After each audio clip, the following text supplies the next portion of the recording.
The old man and the sea, book review, 10th standard English, Kumar Bharati, 4th unit का 5th chapter, 4.5, the old man and the sea. Actually ये chapter book का review है। बहुत famous book है, मतलब ये novel है जो बहुत हिट हुई है, और इसमें स्टोरी है अबाउट द ओल्ड मैन। एक बूढ़ा आदमी है जो फिशिंग कर रहा है, समुद्र में जाकर मछली पकड़ रहा है, और काफ़ी टाइम के बाद उसको, मतलब काफ़ी दिनों से उसका बैड लक चल रहा है, उसको कोई मछली नहीं मिल रही है। अप्रॉक्सीमेट 84 डेज़ या 85 डेज से उसको एक भी मछली नहीं मिली है, और उसका बुरा वक्त चल रहा है।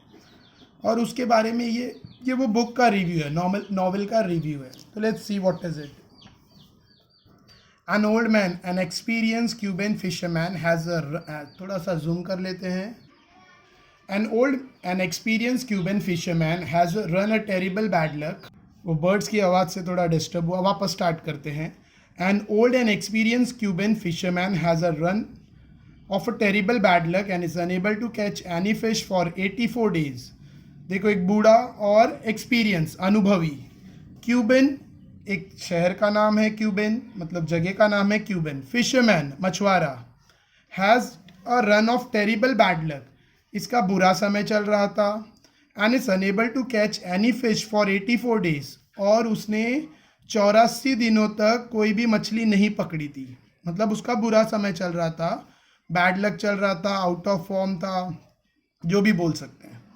His young and devoted apprentice, उसका जो अप्रेंटाइज मीन्स जो बोलते हैं ना हेल्पर, जो उसका असिस्टेंट था, असिस्टेंस, ठीक है। अप्रेंटाइज का यहाँ मीनिंग दिया है person who work for another in order to learn a trade. मतलब काम सीखने के लिए जो हाथ के नीचे या साथ में काम करता है उसे अप्रेंटाइज कहते हैं। हिज यंग, उसके साथ जो रहने वाला यंग लड़का था। Devoted, devoted means loyal, respectful, loving, ठीक है। उसको बहुत, मतलब वो बूढ़ा आदमी उसे बहुत पसंद था, ठीक है, वो यंग लड़के को। उसका नाम था मैनोलिन। वो लड़का जो सीख रहा था ओल्ड फिशरमैन से, उसका नाम था मैनोलिन, और वो यंग था और लॉयल था बहुत, ठीक है। Has been forced by his parent to start work with another fisherman. तो मैनोलिन के माँ बाप ने ज़बरदस्ती करके अपने बच्चों को वो बूढ़े आदमी से हटाया, मतलब दूसरे फिशरमैन के साथ काम करने लगाया, क्योंकि इसका बुरा वक्त चल रहा था। 84 डेज में इसने एक भी मछली नहीं पकड़ी थी, ठीक है। एज अ रिजल्ट इसका जो लॉयल, इसका जो पसंदीदा, इसका जो अप्रेंटाइज था मैनोलिन, मैनोलिन के माँ बाप ने उसको ये बूढ़े आदमी से हटाकर दूसरे फिशरमैन के साथ काम पर लगा दिया है, यानी इसके पास नहीं रखा, क्योंकि इससे क्या सीखेगा, ये खुद ही 84 डेज से एक भी मछली नहीं पकड़ पाया। तो इन्होंने उससे हटा दिया अपने लड़के को, और किसी और फिशरमैन के पास ज़बरदस्ती काम पे लगा दिया। मतलब ये मैनोलिन चाहता था कि ये ओल्ड फिशरमैन के पास ही काम करे, बट उसके माँ बाप नहीं चाहते थे, ठीक है। तो उसके माँ बाप ने उसको ओल्ड फिशरमैन से हटा दिया। The old man resolves to sail out further than all the other fisherman and attempt to catch the really big fish. तो इसके लिए बूढ़े आदमी ने, वो जो बूढ़ा फिशरमैन था, उसने डिसाइड किया। रिजॉल्व मीन्स सॉल्व करना, ठीक है, फिर से उसको सॉल्व करना। तो यहाँ पे मैंने उसका मीनिंग डिसाइड लिखा है पेंसिल से, DECIDS, थोड़ा सा लाइट है, डार्क कर देते हैं।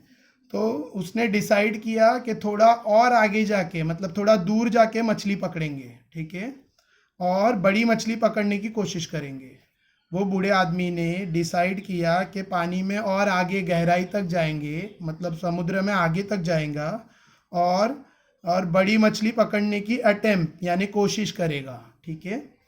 On the 85th day he succeeded in hooking a marlin with his bait, but the marlin is too strong for him and start pulling the boat, ठीक है। थोड़ा सा ऊपर मूव कर दिया। ऑन द 85th डे, 85 दिन पर, 85th day पर, ठीक है।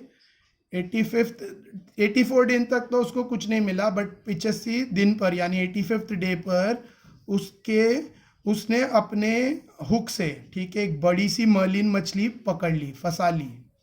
मर्लिन मछली का नाम है, और बड़े साइज की मलिन मछली उसने अपने बेत की मदद से पकड़ी। बेत मीन्स चारा, ठीक है।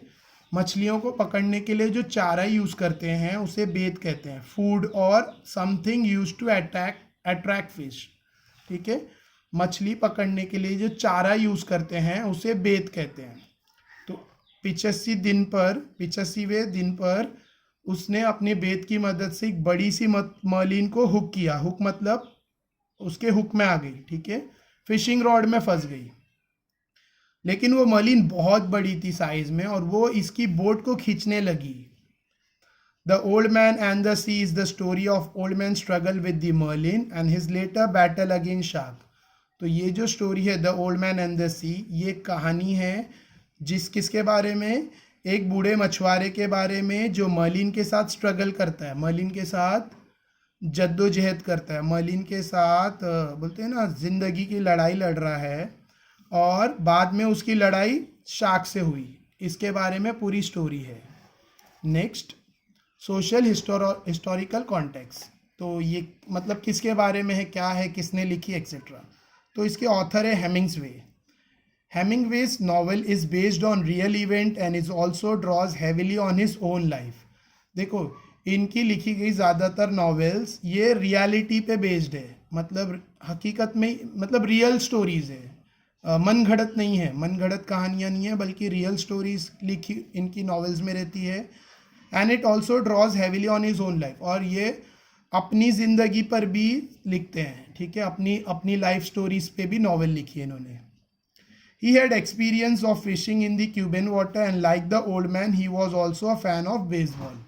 इनको भी अनुभव है, हेमिंग्सवे को भी अनुभव है समुद्र में, क्यूबेन के समुद्र में, क्यूबेन के पानी में मछली पकड़ने का इनको भी अनुभव है। और जैसे कि वो बूढ़े आदमी की तरह ये भी बेसबॉल के फ़ैन है। He worked for the Red Cross during the First World War and was injured by shrapnel. First world war के दौरान ये रेड क्रॉस के लिए, यानी मेडिकल वो सब के लिए काम करते थे, रेड क्रॉस, ठीक है, रेड क्रॉस के लिए काम कर रहे थे फर्स्ट वर्ल्ड वॉर में। और देखो, रेड क्रॉस मतलब जो दवा इलाज का काम करते थे, ठीक है। वर्ल्ड वॉर 1 के टाइम, वॉर के टाइम पर जो इलाज मतलब मेडिसिन्स देना और ट्रीटमेंट करना, ठीक है, फर्स्ट एड देना, वो सब काम ये कर रहे थे, ठीक है। और उस वक्त ही गॉट इंजर्ड, उस वक्त इनको इंजरी हो गई। किससे इंजर्ड हुए? शार्पनेल। ये औजार का नाम है, वेपन का नाम है शार्पनेल, ठीक है। एक मिसाइल की तरह, मिसाइल फेंकने वाला जो वेपन होता है, ठीक है, मिसाइल लॉन्चर, उसकी तरह एक लॉन्चर है शार्पनेल, ठीक है। तो इसका शार्पनेल का यहाँ पे डिटेल दिया है, meaning a hollow projectile containing bullets और the like and bursting charge, ठीक है, design to explode before reaching the target. तो ये एक हथियार है, ठीक है, वेपन है जो हॉलो प्रोजेक्टाइल है, जिसमें बुलेट्स रहती है, और ये कुछ ऐसा बना है कि टारगेट पे पहुंचने से पहले ही इससे जो मिसाइल या जो भी दागा जाता है वो बर्स्ट हो जाता है। मतलब इसका कुछ मिसाइल की तरह शो ऑफ है, लॉन्चर की तरह, launcher, missile launcher, missile shoot करने के लिए जो लॉन्चर, उस शार्पनेल से इंजर्ड हो गया।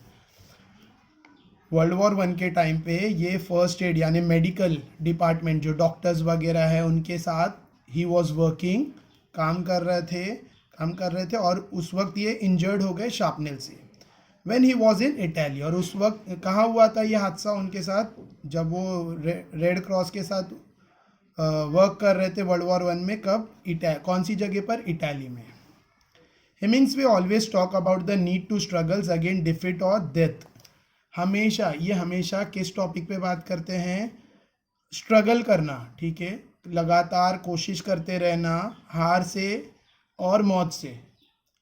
मौत मतलब जिंदा रहने की कोशिश करते रहना, मरने से बचने की और हारने से, ठीक है। And how to determine and endures, and how determination and endurance can help one to win in this struggle. हमेशा देखो, स्ट्रगल मतलब जद्दोजहद, जी जान से कोशिश करना, ठीक है। स्ट्रगल किसके खिलाफ? स्ट्रगल अगेंस्ट हार, डिफीट, और डेथ, मौत के खिलाफ। और कैसा? डिटर्मिनेशन मतलब कॉन्फिडेंस, ठीक है। डिटर्मिनेशन का मतलब आपको अपने आप पर जो विश्वास है, आत्मविश्वास, ठीक है, या आपने अपने आप पर जो भरोसा रखा है, हाँ मैं कर लूँगा, इसको कहते हैं डिटर्मिनेशन।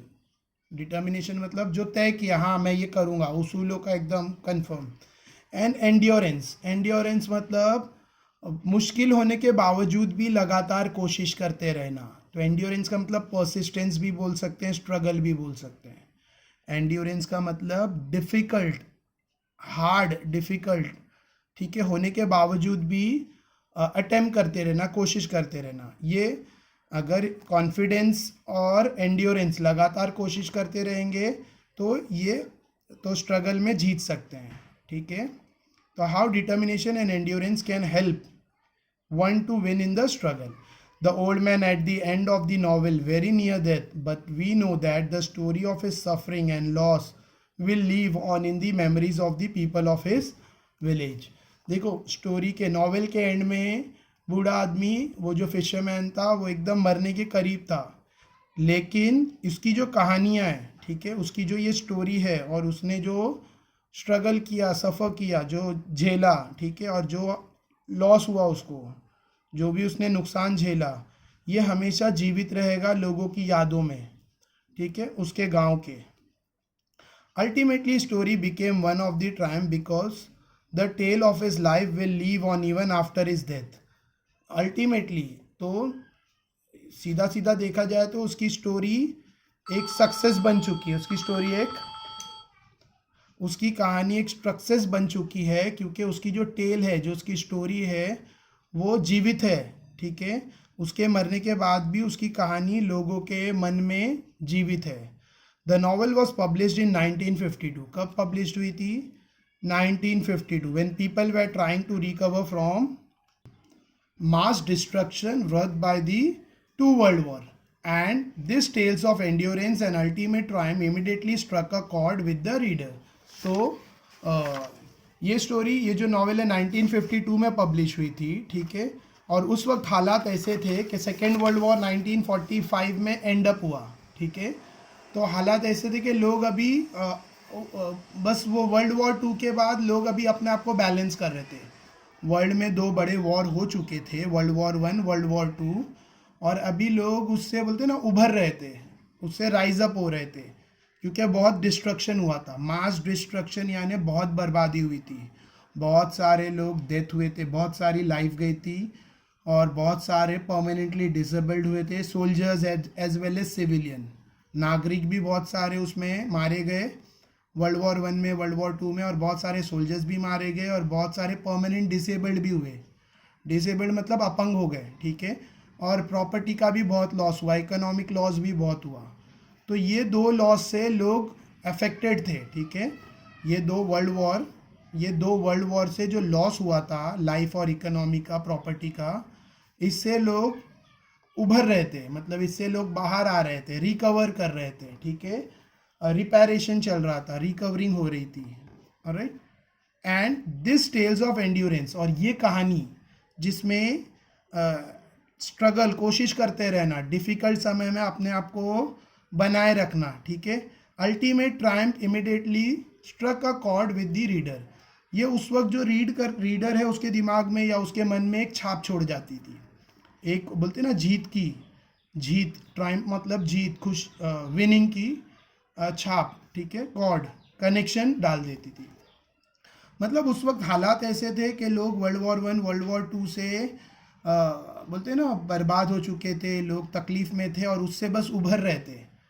वो कंडीशन से लोग, स्ट्रगल से लोग, थोड़ा दुख झेल कर लोग धीरे धीरे बैलेंस हो रहे थे, और उस वक्त ऐसी कहानी का पब्लिश्ड होना तो लोगों के अंदर एक उत्साह जगा रहा था, एक बोलते ना एक जीतने की चाहत, एक आगे बढ़ने की, एक बने रहने की चाहत, ऐसी इंप्रेशन क्रिएट हो रही थी रीडर के मन में। ऑलराइट, आई होप समझा ये, क्योंकि थोड़ा सा टिपिकल सेंटेंस है, थोड़ा टीडियस है। 2 वर्ल्ड वॉर से जो लोग प्रभावित हुए थे, जो लोग नुकसान में थे, वो उससे राइज अप हो रहे थे, और उस वक्त ये कहानी का पब्लिश होना लोगों के अंदर जोश, उम्मीद की किरण पैदा करता है, ठीक है, एक जीत की उमंग पैदा करता है। तो यहाँ पे कॉर्ड मीन्स कनेक्शन या इम्प्रेशन, राइट। देखो कॉर्ड का मीनिंग होता है जुड़े रहना, लेकिन मैंने उसको थोड़ा सा अपने हिसाब से मीनिंग्स दिए। नेक्स्ट, हेमिंग्सवे का राइटिंग स्टाइल कैसा है? देखो यहाँ पे वो स्टोरी नहीं पढ़ रहे हम लोग ओल्ड मैन एंड द सी की, यहाँ पे सिर्फ बुक का रिव्यू है कि वो बुक क्या है, बुक में क्या है, उसके ऑथर का क्या सोच है, वो बुक किस वक्त पब्लिश की गई, वो बुक का क्या लोगों पर इम्प्रेशन पड़ा, क्योंकि वो बहुत हिट हुई थी, बुक फेमस हुई थी। सो राइटिंग स्टाइल क्या है हेमिंग्सवे का, थोड़ा जूम कर लेते हैं। हेमिंग्सवे लैंग्वेज इज सिंपल एंड पिटी। ये ऑथर की जो भाषा है बहुत सीधी सादी है और बहुत डिटेल वाली है। Pithy means full of detail, brief. He mostly writes in short and straightforward sentence. वो हमेशा छोटे सेंटेंसेस, छोटे वाक्य में लिखते हैं और स्ट्रेट फॉरवर्ड, सीधी सीधी बात, घुमा फिरा के नहीं लिखते, छोटे और स्ट्रेट फॉरवर्ड मतलब सीधा पॉइंट पे लिखते हैं, ठीक है। छोटे सेंटेंस, छोटे वाक्य और स्ट्रेट फॉरवर्ड यानी घुमा फिरा के नहीं, सीधी बात। And practices an extreme economy in his use of word. और अपना जो वर्ड्स यूज़ करना है उसमें वो एक बोलते हैं ना एक्सट्रीम इकोनॉमी यूज़ करते हैं, यानी बहुत बचा बचा के वर्ड्स लिखते हैं, मतलब बेकार फालतू एक्स्ट्रा वर्ड्स नहीं, बेकार फालतू नहीं, एक्स्ट्रा वर्ड्स नहीं लिखते हैं। वो अपनी अपनी राइटिंग में बहुत एक्सट्रीम है, मतलब अपने वर्ड्स यूज़ करने में बहुत एक्सट्रीम इकोनॉमी यूज़ करते हैं। ये सेंटेंस का मतलब वो एकदम संभाल कर एक्स्ट्रा वर्ड्स नहीं लिखते हैं, संभाल कर यूज़ वाले वर्ड्स ही लिखते हैं। This simplicity is deceptive and a reader can read the work again and again and find new layers of meaning every time. इनकी ये सादगी, इनकी राइटिंग की ये जो सादगी है, ये एक झूठा इंप्रेशन क्रिएट करती है, ठीक है। और रीडर बार बार उनका लिखा हुआ मटेरियल रीड करता है और हर बार रीड करने पे उसको एक नया लेयर मिलता है, रीडिंग का एक नया मीनिंग्स मिलती है, एक नया मीनिंग का लेयर मिलता है। इनकी जो सादगी है लिखावट की, ये मन में एक बोलते हैं ना एक धोखे का इंप्रेशन क्रिएट करती है, मतलब आदमी को गलत फहमी, डिसेप्टिव मतलब गलत फहमी होती है कि ये बहुत कोई ख़ास बात नहीं है, इसमें कुछ खास नहीं है, एकदम सिंपल लगती है। इनकी जो सिंप्लिसिटी है, इनकी जो सिंपल राइटिंग है, सिंपल रिटर्न वर्क है इनका, ये एक गलतफहमी पैदा करता है। डिसेप्टिव मतलब गलतफहमी पैदा करता है रीडर के मन में, लेकिन हर बार जब रीडर रीड करेगा, बार बार रीड करेगा, तो उसके सामने नए नए मीनिंग्स आते जाएंगे, हर बार एक नया मतलब उसके सामने एक नया मीनिंग ओपन होगा। माई थॉट, अब ये जिन्होंने ये रिव्यू लिखा है वो क्या सोचते हैं इसके बारे में, ठीक है। आई first read this novel year ago when I did not understand it at all and was left unimpressed. ये कह रहे हैं कि मैंने 1 साल पहले ये नावल रीड की थी जब मुझे इसके बारे में कुछ नहीं समझ में आया और मैंने इसको छोड़ दिया। मैं इससे ज़रा भी प्रभावित नहीं हुआ, मैंने इससे बिना प्रभावित हुए इसे रीड करना छोड़ दिया। In spite of this a vivid image remained with me. इसके बावजूद मेरे दिमाग में एक साफ इमेज, विविड मीन्स क्लियर, एक साफ इमेज मेरे दिमाग में फिट था। An old man holding on his fishing line with the last of his strength. मेरे दिमाग में एक इमेज था कि एक बूढ़ा आदमी अपनी बोलते हैं ना मछली पकड़ने का जो स्टिक रहती है, ठीक है, या मछली का जो रोप है, ठीक है, मछली को पकड़ के रखा है और अपनी आखिरी सांस तक। ये इमेज मेरे दिमाग में फिट हो गया। मैं बुक से प्रभावित नहीं हुआ, लेकिन एक इमेज मेरे दिमाग में क्लियर बैठ गया कि एक बूढ़ा आदमी अपनी फिशिंग लाइन पकड़ के रखा है, ठीक है, अपनी फिशिंग वाला काम कर रहा है अपनी आखिरी हिम्मत तक, अपनी आखिरी ताकत तक। Recently I read this book again and was extremely moved. और फिलहाल में मतलब हाल ही में, जल्दी में मैंने ये बुक रिसेंटली मतलब हाल ही में मैंने ये बुक रीड की और इससे मैं बहुत ज़्यादा हिल गया। सेकेंड टाइम जब मैंने ये बुक रीड की तो इससे मैं बहुत ज़्यादा हिल गया। एक्सट्रीमली मूव मतलब बहुत ज़्यादा हिल गया, तो हिल गया का मतलब यहाँ पे इम्प्रेस हो गया। एक्सट्रीमली मूव मतलब बहुत ज़्यादा इससे मैं इम्प्रेस्ड हुआ। The formidable strength of the old man character, the quiet devotion of the empathic Manolin and the relationship between the two are heartwarming. देखो द फॉर्मिडेबल, फॉर्मिडेबल मतलब डराने वाला। फॉर्मिडेबल का मीनिंग यहाँ दिया है कॉजिंग फियर यानी डर पैदा करने वाला, ठीक है। फॉर्मिडेबल मतलब डर पैदा करने वाली ताकत जो वो बूढ़े आदमी के कैरेक्टर में दिखाई दे रही है। फिर द क्वाइट डिवोशन, डिवोशन मतलब love and respect of the empathic, empathic मतलब समझदार, ठीक है। एम्पैथिक मतलब समझदार मेनोलिन, जो उसका असिस्टेंट था, जो अप्रेंटाइज था मेनोलिन नाम का, समझदार था और उसका जो अपने गुरु से लव एंड रिस्पेक्ट था, डिवोशन, ठीक है। देखो मेनोलिन ओल्ड मैन का शिष्य था, ठीक है। ओल्ड मैन मेनोलिन का गुरु था, गुरु जो उसको काम सिखा रहा था, फिशिंग सिखा रहा था। लेकिन मेनोलिन के पेरेंट्स ने उसको ओल्ड मैन से अलग करके दूसरे फिशरमैन के पास डाला, क्योंकि वो ओल्ड मैन काफ़ी टाइम से एक भी फिश नहीं पकड़ पाया। तो यहाँ पे वही दिया है, means the quiet devotion of empathic Manolin. Quiet devotion, devotion मतलब प्यार, जज्बात जो होते हैं, रिस्पेक्ट, लव, लॉयलिटी। और समझदार, समझदार के लिए एम्पैथिक वर्ड है Manolin. And the relationship between the two, और उनके बीच में जो रिश्ता था, ठीक है, ये हार्ट टचिंग या हार्ट वार्मिंग था। ये हार्ट वार्मिंग मतलब दिल को छू लेने वाला या दिल को भा लेने वाला, ऐसा रिश्ता था।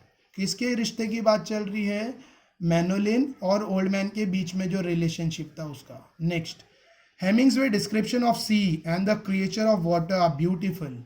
इसके अलावा बुक में जो हेमिंग्सवे ने समुद्र का डिस्क्रिप्शन दिया, समुद्र के बारे में जो डिटेल दी, ठीक है।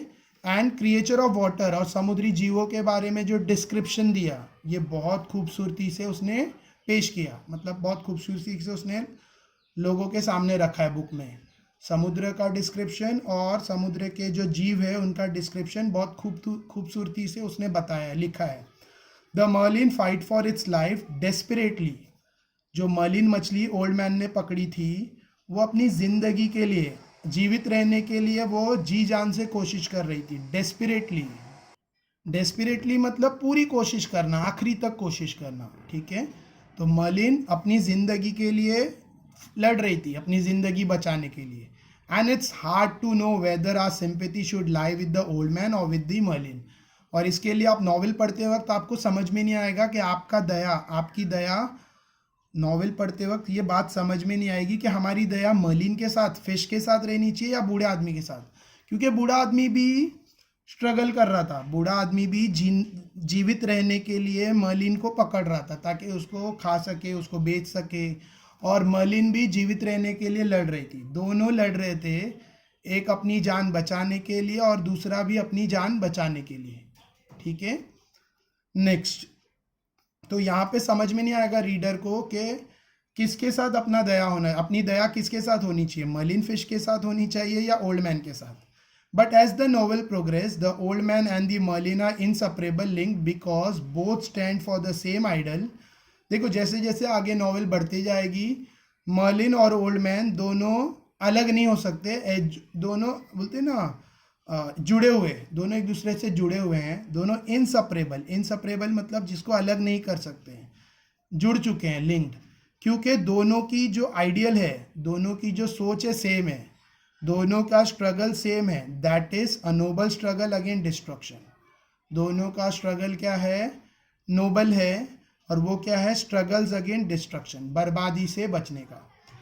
मछली अपनी जान बचाने के लिए लड़ रही है, ओल्ड मैन भी अपनी जान बचाने के लिए ही स्ट्रगल कर रहा था, और मछली भी अपनी जान बचाने के लिए स्ट्रगल कर रही थी, ठीक है। अगर ओल्ड मैन ने उसको छोड़ दिया तो भूख से मर जाएगा, और अगर ओल्ड मैन ने उसको पकड़ लिया तो मर्लिन मर जाएगी, यानी उसके पेट में जाएगी, ठीक है, या मार्केट में सोल्ड होगी, जो भी है। दोनों का स्ट्रगल नोबल था, ठीक है, क्या? अगेंस्ट डिस्ट्रक्शन, बर्बादी के खिलाफ। और ये दोनों के अंदर सेम आइडल है, दोनों की सोच सेम थी, और इसलिए दोनों एक दूसरे से जुड़े हुए थे। So this was the chapter. मैं होप कर सकता हूँ कि चैप्टर समझा होगा अच्छे से। वार्मिंग अप और कर सकते हैं वर्कशॉप। अगर वीडियो अच्छा लगा हो तो लाइक, शेयर, सब्सक्राइब करो। सबसे पहले तो वीडियो 10th के सारे स्टूडेंट्स के साथ शेयर कर दो, ठीक है। ये वीडियो को अपने 10th के सारे फ्रेंड्स के साथ शेयर करो और फिर चैनल को सब्सक्राइब करो, बेल आइकन प्रेस करो ताकि अगला वीडियो का नोटिफिकेशन मिले और एक्सेट्रा, लाइक वाइक जो भी है। Thank you.